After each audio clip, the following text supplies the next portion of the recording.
nanohub.org. Online simulation, and more for nanotechnology. Welcome, everyone, to the third session of our professional development workshop. In today's session, we're going to be talking about the applications of nanotechnology. And all of these slides should be available on Canvas if you want to refer to them later. So to start out, we're just going to introduce ourselves. I'm Peter Kazarinoff. I presented last week with Muriel, and I'm faculty in engineering technology at Portland Community College in beautiful Portland, Oregon. And I'm also a co-PI on MinTech, the Micro Nanotechnology Education Center. And next, my co-presenter Jared's going to introduce himself. Hi, I'm Jared Ashcroft. I teach chemistry at Pasadena City College. I'm also the PI for the Micro Nanotechnology Education Center. I teach at Pasadena City College, and looking forward to share about nano applications today. All right, so let's get started with our presentation. So we're going to talk about the applications of nanotechnology because nano is all around all of us. So first, I'd just like to make sure that you know me and Jared are from MinTech, the Micro Nanotechnology Education Center, and we're going to be talking about applications of nanotechnology in biological realms, and we're going to be talking about applications of nanotechnology for electronics, and then for other more common industry types. So anywhere in the world on a typical day, we're using nanotechnology. So this is a slightly older image, but in this image, there's nanotechnology in a number of places. So I'm going to pause for a sec and see if you can look at that image.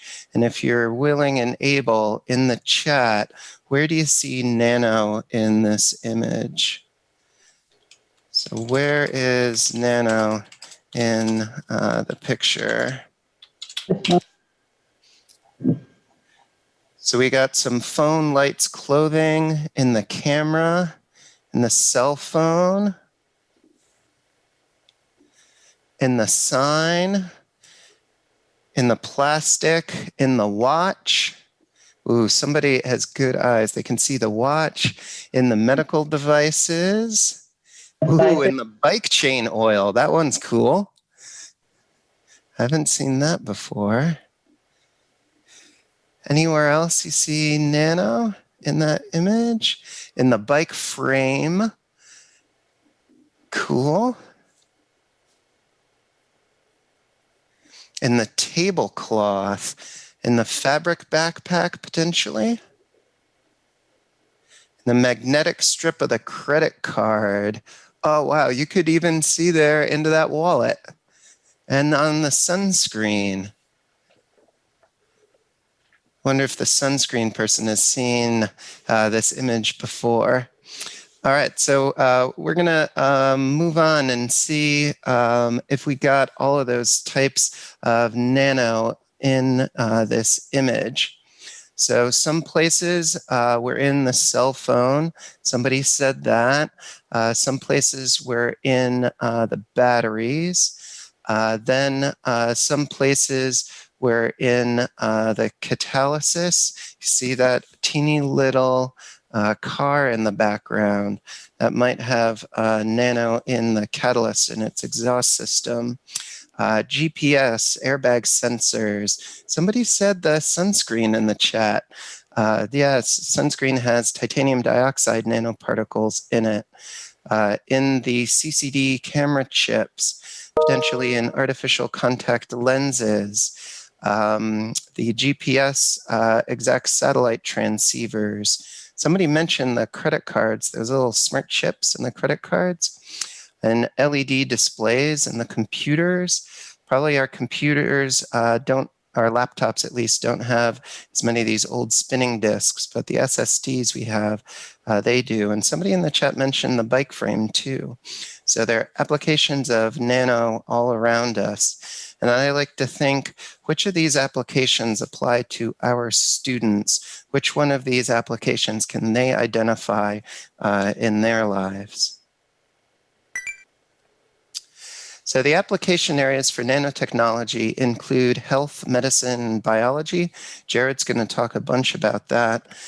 Also information technology in things like hard disks and microchips, in energy storage and production in things like solar cells and batteries, in material science, in lightweight materials or coatings to make tools last longer, in food, water, and the environment, in things such as filters, and in instruments such as the characterization instruments that you'll learn about next week. And in all these application areas, nanotechnology is a key enabling technology. So Jared's next going to talk with us about applications of nanotechnology in the bio area and medicine, and talk with us about the market impact of nano. So take it away, Jared. All right, thanks, Peter. So we always kind of want to start off with the applications of industry-wise, how big is nano? And if you look at it, it's a multi-billion-dollar, multi-hundred-billion-dollar business, probably getting close to about $1 trillion, to be honest with you. In the healthcare technology sector, we're getting about a 9.6% growth from 2017 to 2022. Maybe even exacerbated and becoming even more with all of the vaccines and the COVID tests that all have nano-based principles in them. The one thing that I really love about nano is how it really encompasses all science. Like, I'm a chemistry professor, and they always say chemistry is kind of the central science. Nano is very similar in the sense that it has its feet in physics and biology, chemistry, technology, materials, and it really brings all of these different disciplines together. And we're going to talk today and just kind of show you a lot about how there's nano in biology and nano in the engineering. I'll probably be focusing a lot on the health and medicine and biological aspects. Part of the reason why is I went to Rice University, and that's what my graduate work was attaching nanoparticles to biomolecules and using them for medicine and imaging purposes. Again, economic impact and jobs creation.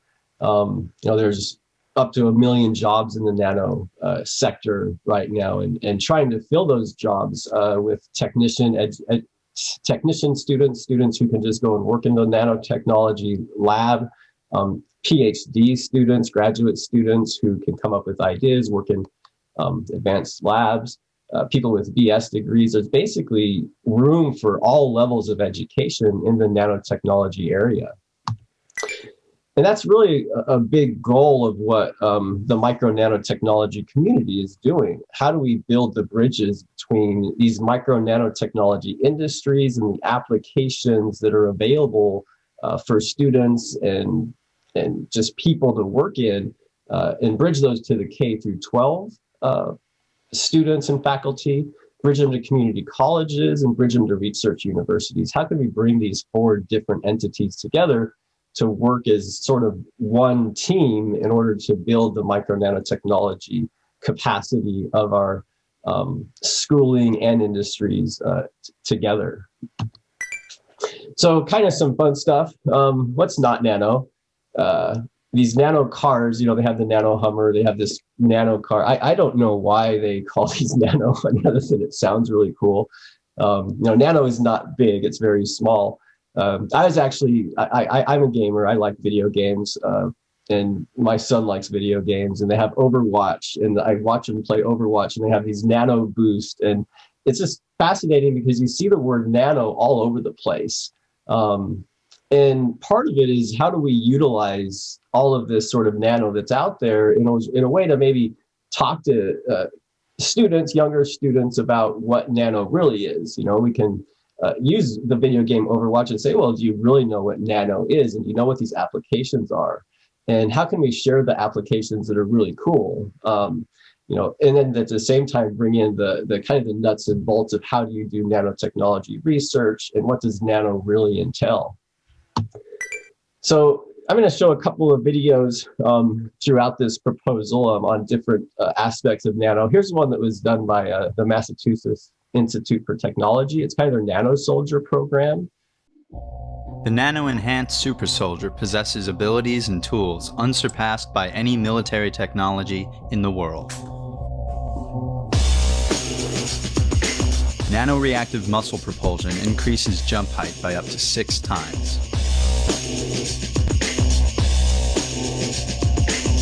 Anticipatory projectile deceleration predicts and protects against a variety of gunfire.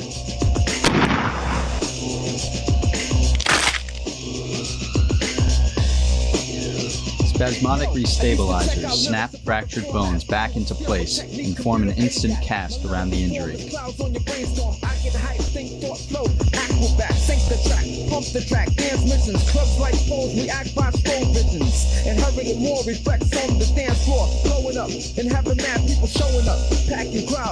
The situational assessment visor goes beyond night and heat vision to identify allies and enemies and mission objectives. Finally, adaptive stealth makes the soldier invisible to all electronic forms of detection and even the human eye. With diesel power. Blows your mind drastically, fantastically. Blows your mind drastically, fantastically. Blows your mind drastically, fantastically. Blows your mind. All right, so that's kind of one application that for nano soldiers, which is interesting. And I've actually seen the video on the stealth suit where they would show it, where you could actually see something disappear whenever you put the material over it. And this video is probably about 8 years old now. And I'd be really fascinated to know where that research has gone and how they're actually going to be implementing it over, the next decade or so. So that's kind of an interesting application aspect of it in terms of how we can use it for our military. Now, kind of what I like to focus on a little bit more is the nanotechnology and biology. How do we use it? How does nano and bio kind of fit together? And here's another video that's just sort of a cool sort of introduction or just a kind of a cool simulation on using nanotechnology for cell-specific kind of drug delivery.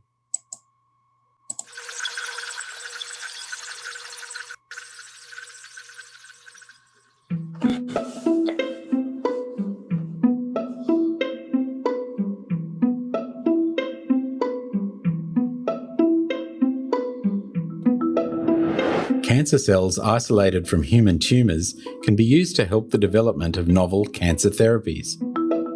For most drugs to be therapeutically active, they must go inside the cell. Nanoparticles carrying drug payloads can be used to facilitate the drug delivery. Nanoparticles can be targeted to receptors that are overexpressed on the surface of cancer cells. They then enter the cells via a process called endocytosis. Antibody fragments engineered on the nanoparticle bind to the receptors, initiating the internalization process.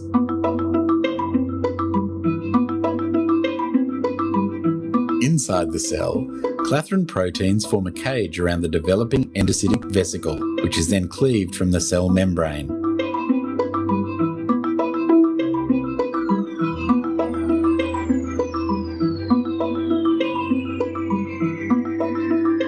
The newly formed vesicle carrying the nanoparticle travels further inside the cell, where it is captured and fuses with an early endosome.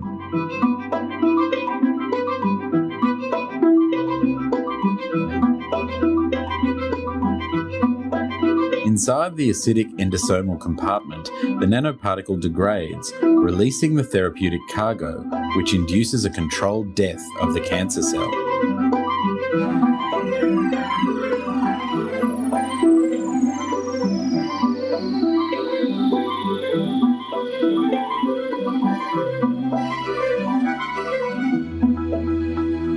nanoparticle-based drug delivery provides a novel and targeted approach for the future of cancer therapy.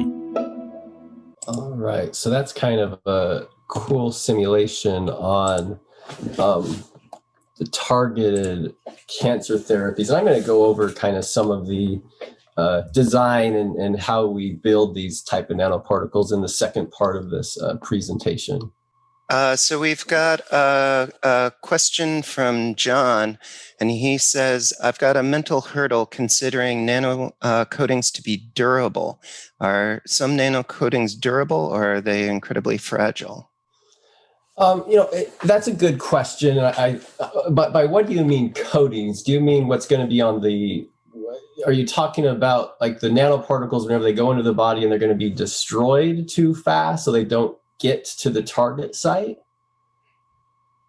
Just in general, it would be similar to like the never wet coatings, or like with some of the videos we were asked to watch, the application of surface like to absorb light, those types of coatings. Just in general, it was just a general question. Oh, okay, I see what you're saying. So the majority of nanoparticles that they're going to be using for this type of therapies, usually it's gold nanoshells or gold nanoparticles, or my research was on carbon-based using fullerene and nanotubes. In that case, they're not going to degrade. They're actually designed so that they would make it to the cells before they would degrade. In fact, with the fullerenes, those are very stable in the body. What they've been doing with those is actually putting in some radio immunotherapeutics for radioimmunotherapy. And the idea there is that if you have a half-life for, like, say, astatine or some other radio therapeutic, that half-life wouldn't destroy that outside cage and release its energy until it actually got to the cell. So there is research being done that's specifically for time released of those radio immunotherapeutics. And the idea there is that part of the reasons that you get really sick with chemotherapeutics is that those drugs attack all healthy cells as well. So the idea is if we can develop a drug using nanotechnology where you basically chelate in that really toxic drug and it doesn't get released until it gets the cancer cells, maybe there's not as much negative effects for your body whenever for the healthy cells. So there's definitely the degrading for other applications out there, but for medicine, they are trying to design it using particles that are gonna stay viable in the body until they need to do whatever they're supposed to do. And also, Jared, Latrice asks, is nano safe for cosmetics? Is it potentially harmful when used with other cosmetics and other topical solutions for the body? Is nano dangerous in cosmetics? Yeah, that's actually a good lead-in. That's our breakout discussion today, is we're gonna have everyone kind of discuss health and safety and environmental impacts of nanotechnology here in a second. So I'm not gonna answer that one yet, mainly because I wanna get to that discussion and I don't wanna influence what the groups discuss. And then we'll talk about kind of environmental health and safety of nanoparticles after that breakout discussion.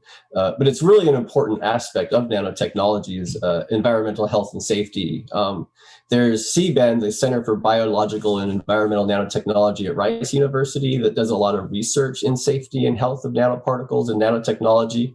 And then there's METFAST, which is at University of Minnesota, and they're a group that also does a lot of environmental impacts and health of nanoparticles that really aims to figure out, all right, let's make sure that what we're developing is safe so that we're not creating a mess for the future of basically the human race, because we don't want to develop things that are going to be harmful to us. So we'll talk more about that once the breakout session goes. And John also asks, can poorly engineered nanoparticles cause cancer? That's a good question.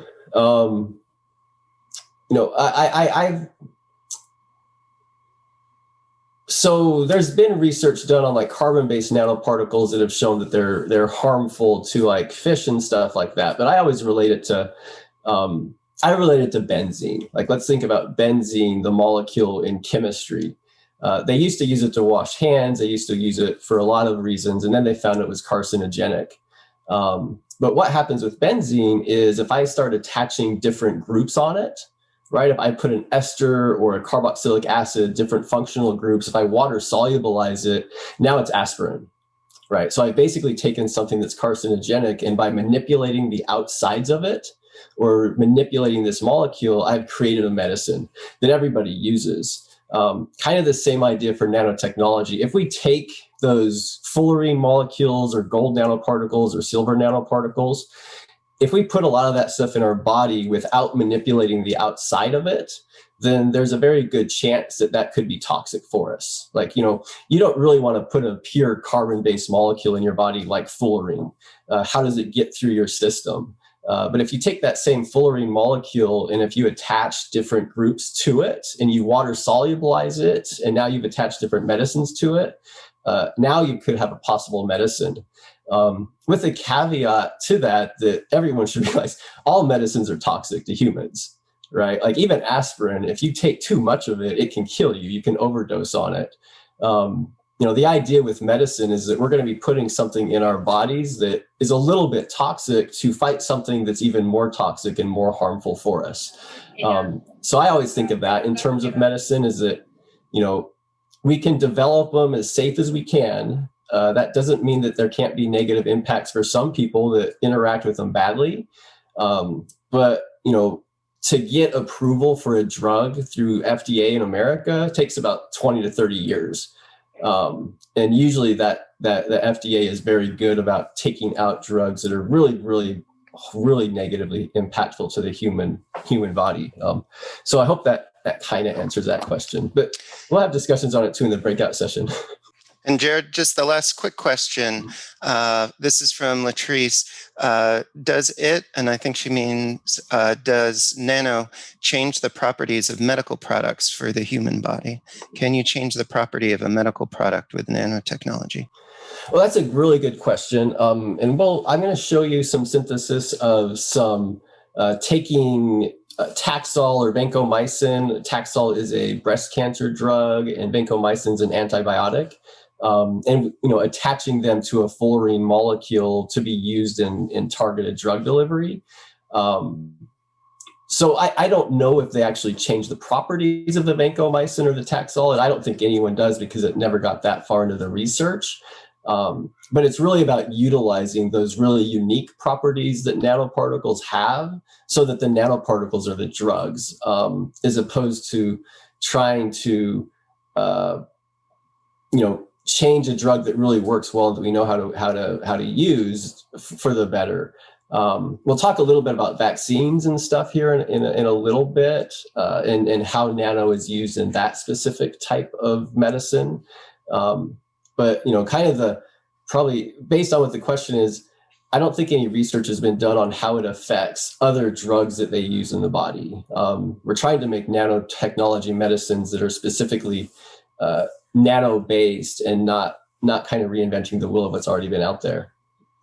All right. I'm not going to spend too much time on this side because I think you've probably seen the butterfly wings and the nanobiology. But basically with the butterfly wings, what we have in nano applications is in sensor design. If you kind of look at the SEM image here on the right, these butterfly wings, especially the blue morpho, the reason that they're blue is because of the nanostructures. It isn't pigmentation. Most butterflies, the reason of their color is because of pigments that are in their wings. But the blue morpho butterfly, the reason that you see those really beautiful blue colors is because of the light interaction between these nanostructures that are in the wings.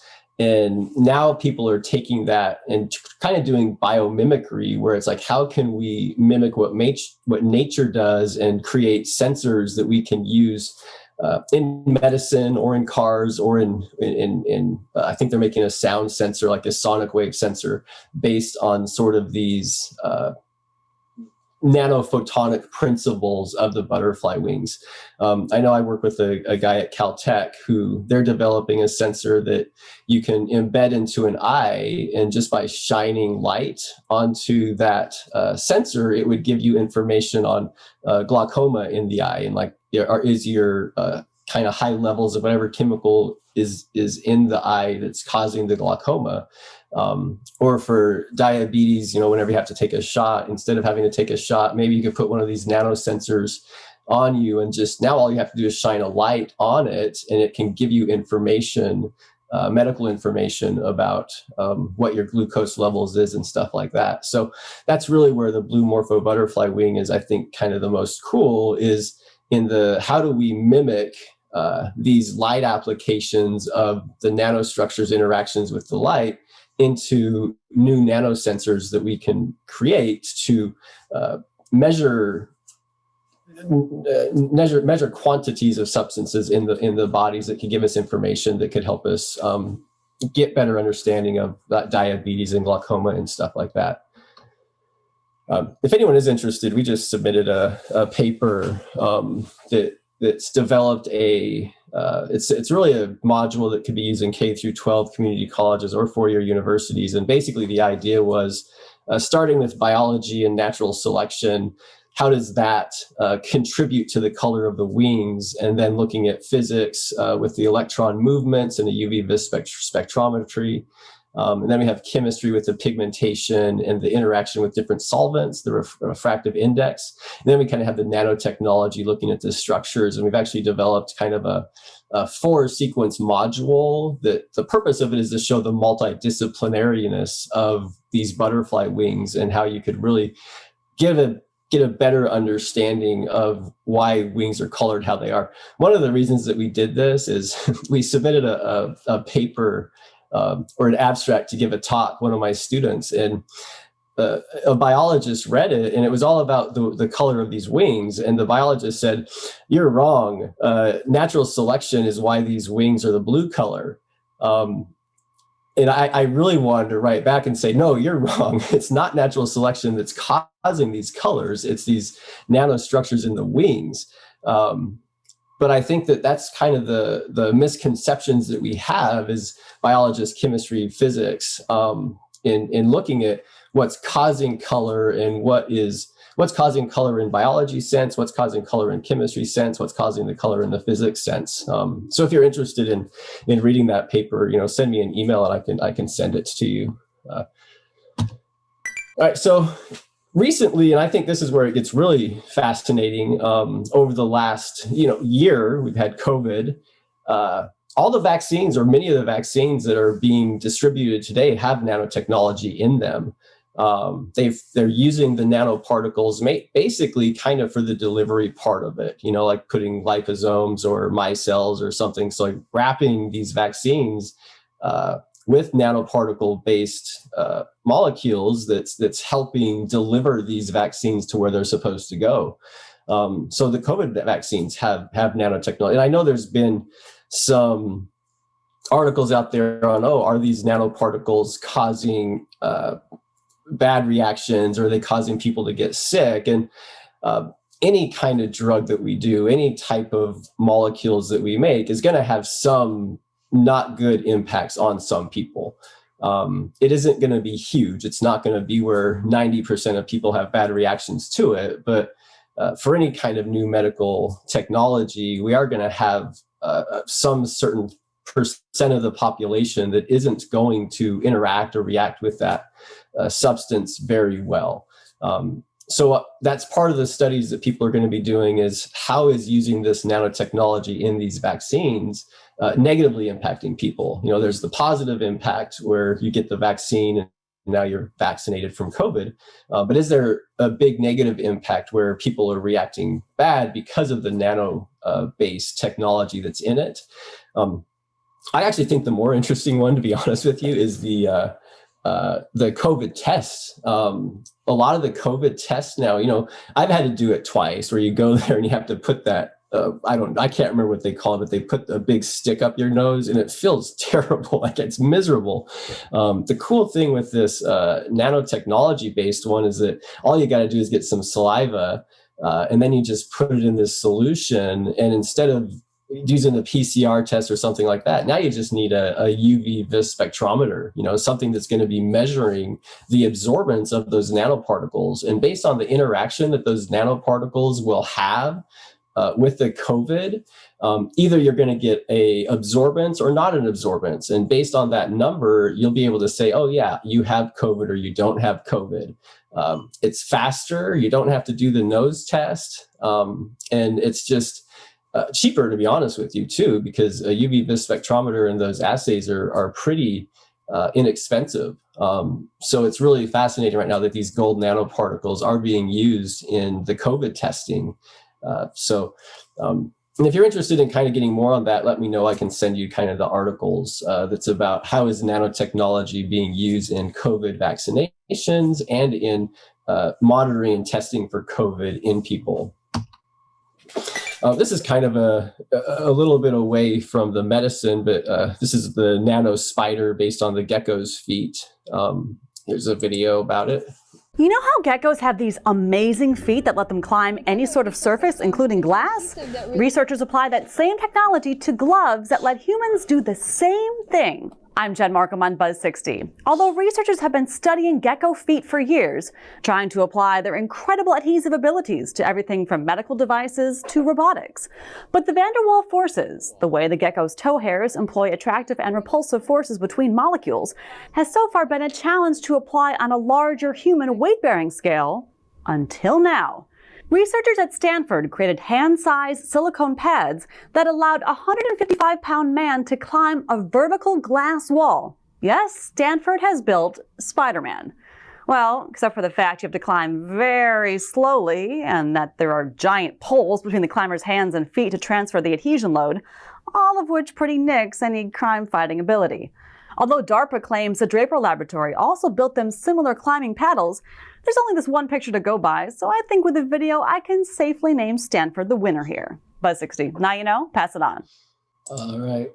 Cool. I mean, that's again another kind of example of the biomimicry, taking those gecko feet, and they have those really, really small cilia, which you can see at the end of those gecko feet that have the van der Waals forces, and they're all nano-based. I mean, they're all nano size, but taking that information and then figuring out, oh, how can we use what these geckos do and transfer it to human use, and using it in this case to climb a building. Very Tom Cruise of them. That guy's a lot better looking than Tom Cruise from behind, I think, though. But that's just another fascinating kind of interesting way that we could use nano. Now, honestly, like where the real application for these nano spiders and Geckoman is in tape. There's some, I think it's called gecko tape, that uses the same idea that's very, very strong adhesive. So if you want to look up kind of where they're using this biomimicry the most, it's probably more in tape design than it is building a way that we can climb up buildings, which probably isn't going to happen in the next 10 to 20 years very readily. And probably we don't want people to be having the ability to climb up buildings on their own. That could end up bad, probably. I kind of want to go in and let's bring it back now. Like, all right, we kind of show the cool applications and what we really, really want to do. Now it's like, all right, what can we actually do now? And where are we at with nanotechnology and medicine? So there's different types of nanoparticles, and there's different ways that we can change. And each of them have some advantages and some disadvantages. So what's the different things that we can change on a nanoparticle? We can change the size, right? So we can go anywhere from 1 nanometer to 100 nanometers. And I saw a lot of people saying, oh, well, what about breaking the cell barrier and stuff like that? Typically anything over 20 nanometers really won't break the cell barrier on its own. So if you have the really, really tiny nanoparticles, like 1 nanometer, 5 nanometers, that's probably a bigger concern than if we're going to be using the bigger nanoparticles that are 100 or 50 nanometers. Those 50 nanometer, 100 nanometers, you really have to have endocytosis or some other mechanism to bring it into the cell. Now, again, if you're going to be using the 1 nanometer particles, then that's probably going to be a concern. What else can we change? The different types of materials, and it keeps growing every year. Whenever I started it, it was all carbon nanotubes and fullerene. So I did all carbon-based nanoparticles. Then we went to metallic nanoparticles. Gold nanoparticles is a really big one because it doesn't seem to have bad negative physiological impacts to us. Whereas silver nanoparticles, they're great antibacterials, but they do have kind of negative impacts in our body. Hydrogels, the dendrimers, these micelles, protein, the conjugates, so a whole bunch of different types of nanoparticles or materials that we can use. You can change their shape, so we can have cube-like, sphere-like, rod-like spheres. It's actually really cool. The way that you change their shape is really based on intermolecular forces. You put capping agents on them, and based on which capping agent, and capping agents are just either large polymers like PEG, polyethylene glycol, or you could use citrate, which has negative charges. And based on how strong, like citrate has a negative charge, so it's going to be very, very attractive to the nanoparticles. So as they're growing, that really strong negative will push in on it and cause it so it can't grow as fast and it will stay smaller. Whereas if you use PEG, which is more intermolecular forces like van der Waals forces or dispersion forces, it's not going to hold that nanoparticle as tightly. And so it's going to allow growth to occur at a faster rate, and it can get bigger particles. So you can very easily control the shape and the size of it just based on what type of surfactant that you put in the solution as you're growing these particles. The other thing that we can changes the surface. We could put hydrophilic groups, hydrophobic groups, we can put peptides, we can put antibodies, we can put different functional groups. And that's really important because I think of benzene, right? Like benzene they used to use it to wash hands to get kind of oil and stuff off until they found out that it causes cancer. So the benzene ring, just that C6H6 is cancerous. You put an ester group and a carboxylic acid group, those are organic functional groups that have water solubilizing OHs. Now it's aspirin, right? So if I just put things on the outside of a molecule that could cause cancer, and if I make it water soluble, now it could be used for a drug much more easily, and it's much more easy to get out of the body, right? Any drug that you use and you put into the body, there's really three things that you want. Does that drug work? Is it going to fight whatever disease it's going to attack? Two, can you target it to a specific area? Can we do targeted therapy? And then three, how do we get it out of the body? Like, you don't want those drugs to stay in the body. That's what makes it really toxic and gets you very sick. And the way to get it out of the body is to put alcohol groups on it, OH groups, solubilize it in water. And that way, theoretically, the drug will go find that spot that it needs to do the medicine to. And then once it's done, it's going to just be excreted out of the body in the urine. And so that's what we can do with nanoparticles, is we can put water solubilizing groups on the outside so that the gold and the silver won't stay in your body once it does its work. So here's our inorganic nanoparticles.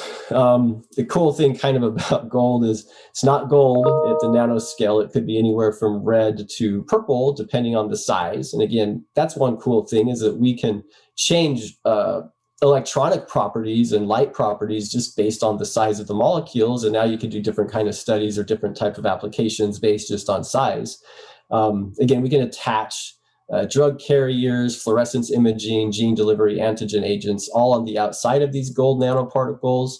And again, you can change the size very easily. Here's some rods, here's some more smaller rods, a little bit different shapes. You can also add external molecules onto nanoparticles. So this is my research was all on fullerene, which is C60. Just think of a soccer ball of carbon.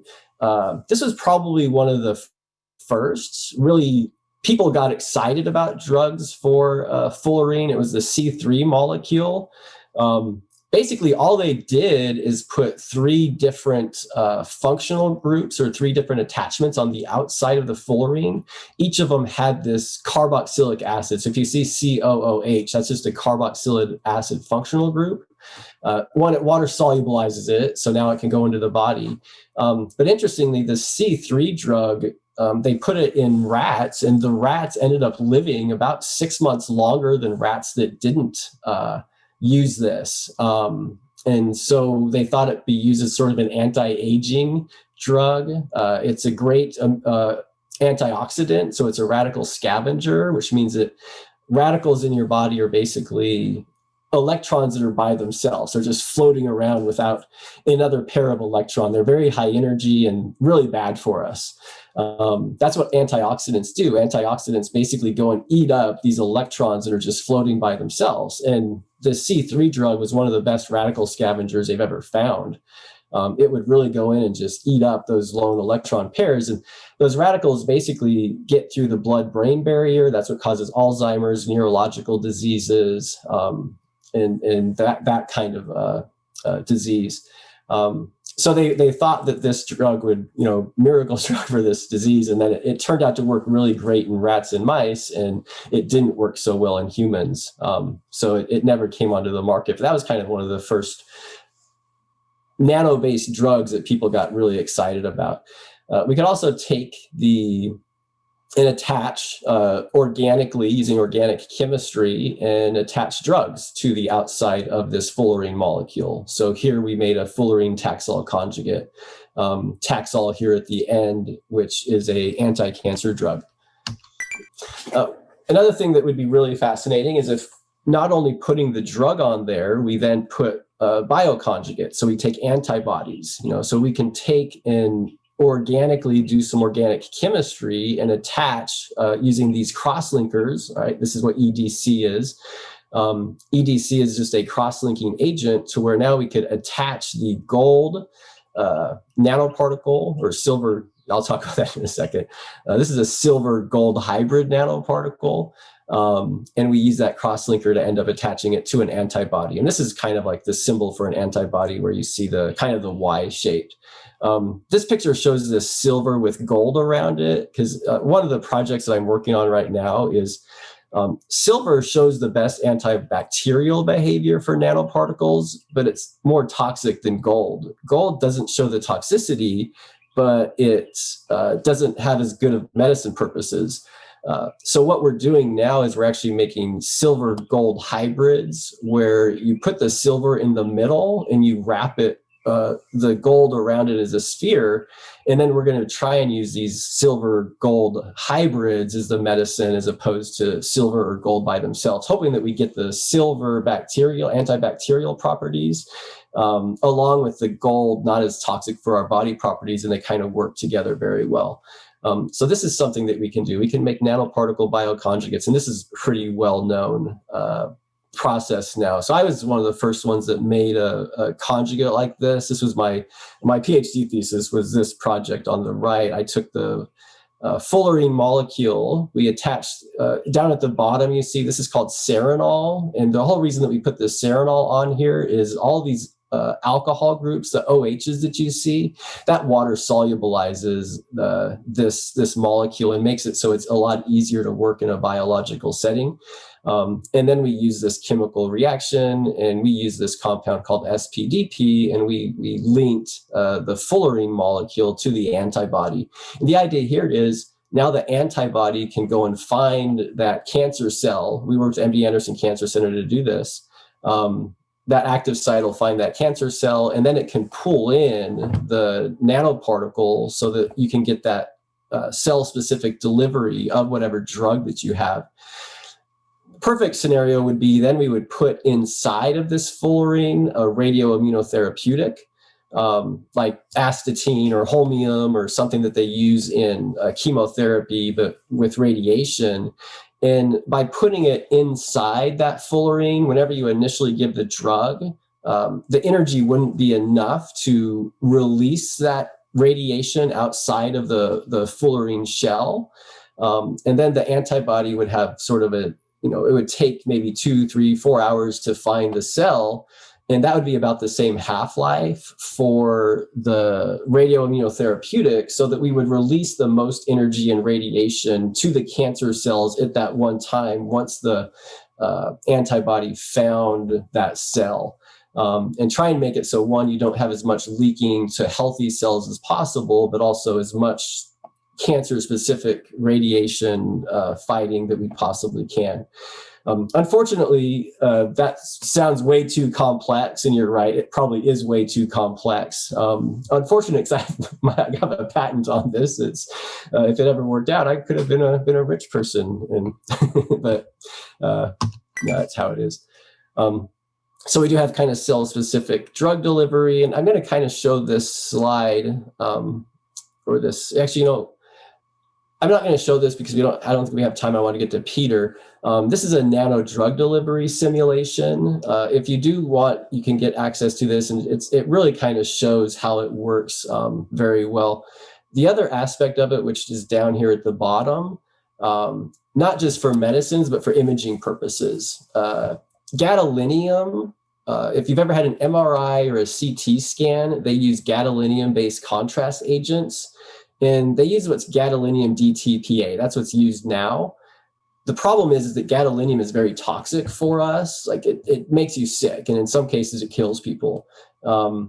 The idea with these nanoparticles is if we put the gadolinium inside this cage, it wouldn't leak to the healthy cells, so it would make it safer. But another benefit, and you can see here, is that if you look at the contrast the gadolinium nanoparticle one makes, it is far superior to the contrast that the drug on the market is right now. It just glows better. And now you could see and you can find and detect the cancer at an earlier stage. And that's probably the big key in cancer therapies. There's no way to cure cancer. You can only get it in remission, but the sooner you catch it and find it, the better chance you have at getting it into remission and living a longer life. So these gadolinium-based nanoparticles, because of just their properties, contrast properties, would be a huge benefit to kind of imaging for that kind of medicine. And I always like to end with this. This is a lot of the students that work with me. And just show, like I always like to say, the reason that we do the research, the reason that we're working in this field is really to get students involved and to get them to know what nanotechnology is. So if you have any questions about the center or about any of these projects, please, contact me, contact Micro Nanotechnology, and we can see how we can work with you. Jared, we got a question in the chat before we move on. Yeah.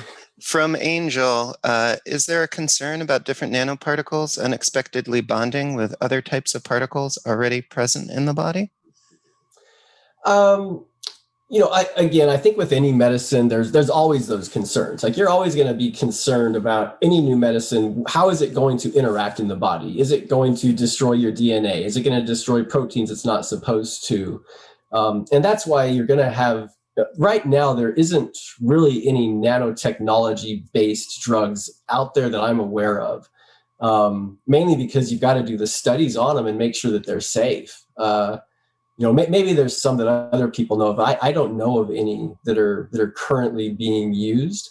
And probably the reason why is because they are trying to do a lot of those studies and figure out, all right, what proteins, what DNA, what other molecules that's in your body are these nanoparticles affecting? And let's make sure they're as safe as possible before we implement them into medicine on a large scale. I think Paul's here. Paul probably knows even more than me, like what kind of nanoparticles, or if there are any nano-based medicines currently being used. Well, the most famous one is the COVID-19 vaccine. Yeah, there's the vaccine. That's a PEG nanoparticle wrapping up an mRNA molecule, which enters some miraculous way into cells and causes your cells to make spike proteins, and then your body makes antibodies to the spike proteins. So that's one technology where nanoparticles are being used.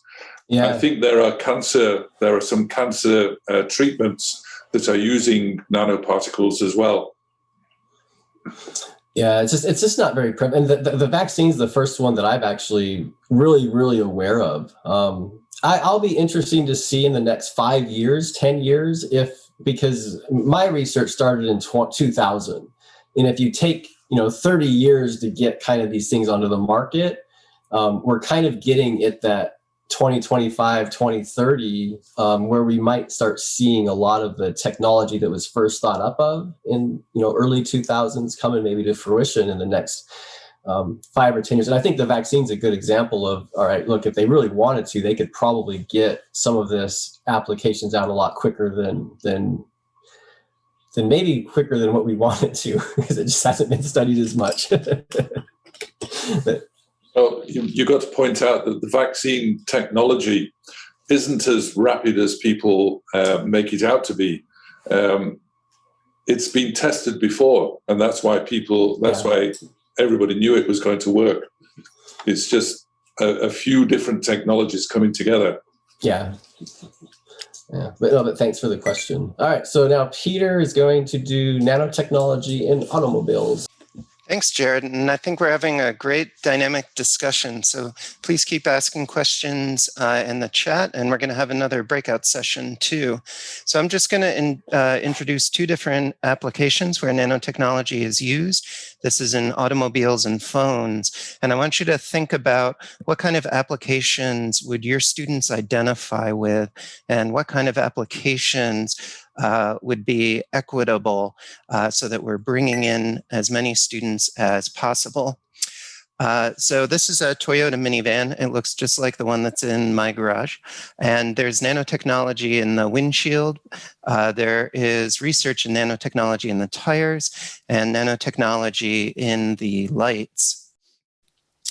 And so in the windshield of the cars, you could potentially put a product on called Rain-X. And Rain-X has 2 different functional groups at the different ends.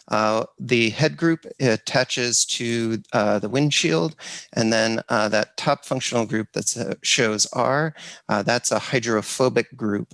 And so in the picture, you can see on the left-hand side, the windshield treated with Rain-X, and on the right-hand side, all of the water spreading out.